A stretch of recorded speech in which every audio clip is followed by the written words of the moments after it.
નમસ્કાર મિત્રો, સ્વાગત છે આપ સર્વનું તમારી પોતાની યુટ્યુબ ચેનલ વિદ્યાશાળામાં।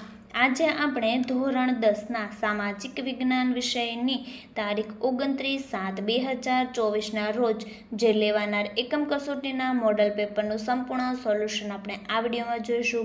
જે તારીખ 29/7/2024ની જે ઓરિજિનલ પ્રશ્ન બેંકના સોલ્યુશન પણ આપણી ચેનલ ઉપર તારીખ 29/7/2024ના રોજ મૂકવામાં આવશે, જેની લિંક આપણા વોટ્સએપ ગ્રુપમાં પણ મૂકવામાં આવશે। તો વોટ્સએપ ગ્રુપની લિંક તમને નીચે ડિસ્ક્રિપ્શન બોક્સની અંદર મળી જશે, તો તેમનો તમે જરૂરથી અભ્યાસ કરી લેજો। તો ચાલો આપણે શરૂ કરીએ ધોરણ 10ના સામાજિક વિજ્ઞાન વિષયની એકમ કસોટીનું સંપૂર્ણ સોલ્યુશન। વિભાગ એ ક નીચેના જોડકા યોગ્ય રીતે જોડો, કોઈ પણ બે। નંબર 1 પાષાણ યુગની સંસ્કૃતિના વારસદાર તો દ્રવિડ પ્રજા। નંબર 2 ભારતના સૌથી પ્રાચીન નિવાસીઓ હબ્સી। નંબર 3 ઉત્તરાર્ધ નૃત્ય મહોત્સવ તો મોઢેરા। નંબર 4 તાનારીરી મહોત્સવ તો વડનગર। ત્યાર પછી ખ 1-2 વાક્યોમાં જવાબ લખો, કોઈ પણ બે, જેના ગુણ છે 2 ગુણ। નંબર 1 ટેરાકોટા એટલે શું? તો પલાળેલી માટી ગુંદીને તેમાંથી હાથ ચાકડો અને બીબાની મદદથી ઢામ, વાસણ, રમકડા વગેરેને પકાવીને તૈયાર કરાય તે પકવેલી માટીના રમકડા ઘાટ તે ટેરાકોટા। નંબર 2 ગુજરાતના કયા શહેરો બાંધણી માટે જાણીતા છે? તો પેથાપુર, માંડવી, ભુજ, અંજાર, જેતપુર, જામનગર, રાજકોટ એ ગુજરાતના કેટલા મુખ્ય શહેરો છે જ્યાં બાંધણી વ્યવસાય થાય છે? નંબર 3 કચ્છના બન્ની વિસ્તારની કઈ કોમ ભરત ગૂંથણ માટે જાણીતી છે? તો કચ્છના બન્ની વિસ્તારની જત કોમ ભરત ગૂંથણ માટે જાણીતી છે। નંબર 4 કુચીપુંડી કયા રાજ્યનો નૃત્યકાર છે? તો કુચીપુંડી આંધ્રપ્રદેશ રાજ્યનો નૃત્ય પ્રકાર છે।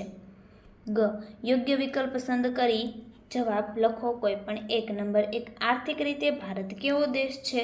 તો વિકાસશીલ। નંબર 2 વિશ્વ બેંકના 2004ના અહેવાલ મુજબ માથાદીઠ આવક કેટલા ડોલરથી ઓછી હોય તો તે વિકાસશીલ દેશ કહેવાય? તો $735।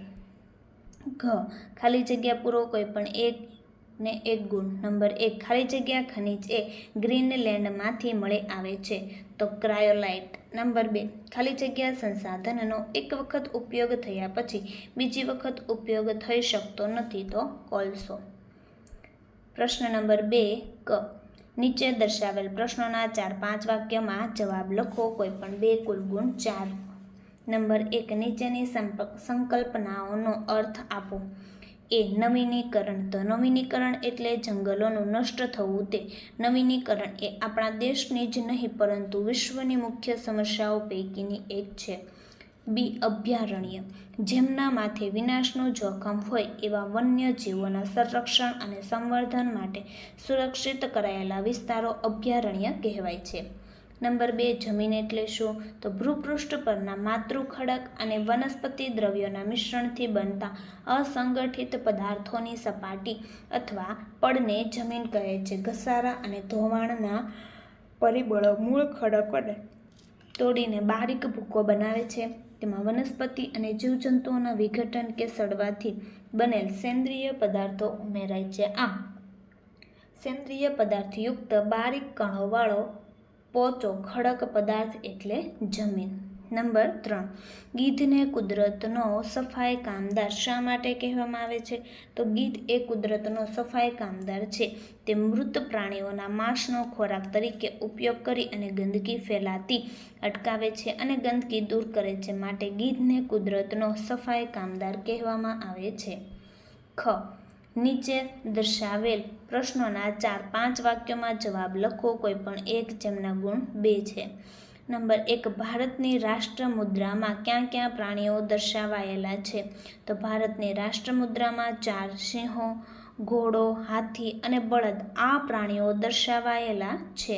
નંબર 2 નેગ્રીટો એટલે કે હબસી પ્રજા વિશે ટૂંકમાં માહિતી આપો. નેગ્રીટો એટલે હબસી. કેટલાક ઇતિહાસકારોના મતે નેગ્રીટો અથવા નીગ્રો હબસી ભારતના સૌથી પ્રાચીન નિવાસીઓ હતા. તેઓ આફ્રિકામાંથી બલુચિસ્તાનના માર્ગે ભારતમાં આવ્યા હતા. શ્યામ વર્ણ, 4 થી 5 ફૂટ ઊંચાઈ અને માથે વાકડિયા વાળ એ તેમની શારીરિક વિશેષતા હતી. પ્રશ્ન નંબર 3 ક. નીચે આપેલા પ્રશ્નોમાંથી કોઈ પણ 2ના જવાબ વિસ્તારથી લખો. દરેકના 3 ગુણ, કુલ ગુણ છે 6. નંબર 1 સંસાધન એટલે શું? તેના ઉપયોગો વર્ણવો. તેમનો ઉપયોગ અહીં તમને વર્ણવી અને બતાવેલ છે. અને સંસાધન એટલે શું તે પણ લખી અને બતાવેલ છે, જે તમે અહીં જોઈ શકો છો. આ રીતના તમે તમારી નોટબુકની અંદર પણ સારા અક્ષરે લખી શકો છો. બીજો સવાલ છે, ભારતીય કૃષિ સંશોધન પરિષદ એ જમીનના કેટલા પ્રકાર પાડ્યા છે તે દર્શાવો. જે અહીં દર્શાવી અને બતાવેલ છે, જે તમે અહીં જોઈ શકો છો. તો આ રીતના દર્શાવવાના આવશે અને તમે તમારી નોટબુકની અંદર પણ સારા અક્ષરે લખી શકો છો.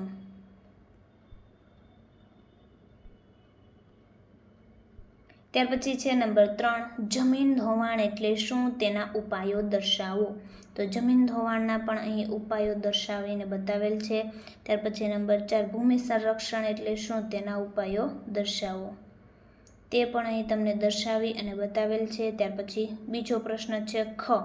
નીચે આપેલા પ્રશ્નોમાંથી કોઈ પણ એક પ્રશ્નનો જવાબ વિસ્તારથી લખો. કુલ ગુણ છે 3. નંબર 1 આર્થિક વૃદ્ધિ અને આર્થિક વિકાસ વચ્ચેનો તફાવત જણાવો. આર્થિક વૃદ્ધિ અને આર્થિક વિકાસ વચ્ચેનો તફાવત અહીં તમને આપેલો છે, જે તમે અહીં જોઈ શકો છો. નંબર 2 વિકાસશીલ અર્થતંત્રના લક્ષણો ટૂંકમાં જણાવો. તો વિકાસશીલ અર્થતંત્રના મુખ્ય લક્ષણો નીચે પ્રમાણે છે. નીચે માથાદીઠ આવક, વસ્તી વૃદ્ધિ, કૃષિ ક્ષેત્ર પર અવલંબન. ત્યાર પછી નંબર 4 છે આવકની વહેંચણીની અસમાનતા. નંબર 5 છે ગરીબી. વિદ્યાર્થી મિત્રો, ધોરણ 10ની જે ઓરિજિનલ પ્રશ્ન બેંકના સોલ્યુશન જે તારીખ 29/7/2024ના રોજ લેવાવાની છે, જેમાં ગણિત અને સામાજિક વિજ્ઞાન વિષયની જેના ઓરિજિનલ પ્રશ્ન બેંકના સોલ્યુશનને તમે PDF એપ્લિકેશન આપણી ઓશન કોચિંગ ક્લાસીસ પરથી મેળવી શકો છો. અને અહીં વોટ્સઅપ નંબર આપેલો છે, તેમાંથી પણ તમે PDF મેળવી શકો છો. પ્રશ્ન નંબર 4 કુલ ગુણ 4 છે. ક. નીચેના કોઈ પણ એક પ્રશ્નનો સવિસ્તર જવાબ લખો. નંબર 1 સોલંકી કાળના રાજા સિદ્ધરાજ સિંહના શાસનકાળમાં કઈ કલા વિકસી હતી તેના વિશે વિસ્તૃત માહિતી આપો. જે અહીં વિસ્તૃત માહિતી આપેલી છે, જે તમે અહીં જોઈ શકો છો.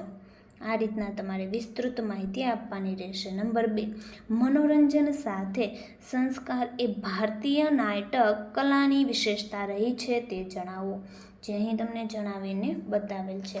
તો વિદ્યાર્થી મિત્રો, ફરી આપણે મળીશું જે બીજા વિષયની એકમ કસોટીના સંપૂર્ણ સોલ્યુશનના વિડીયો સાથે. આ વિડીયોની લિંક તમે તમારા મિત્રો દોસ્તોને જરૂરથી શેર કરજો, જેથી તે લોકોને આ સોલ્યુશનનો લાભ મળી રહે.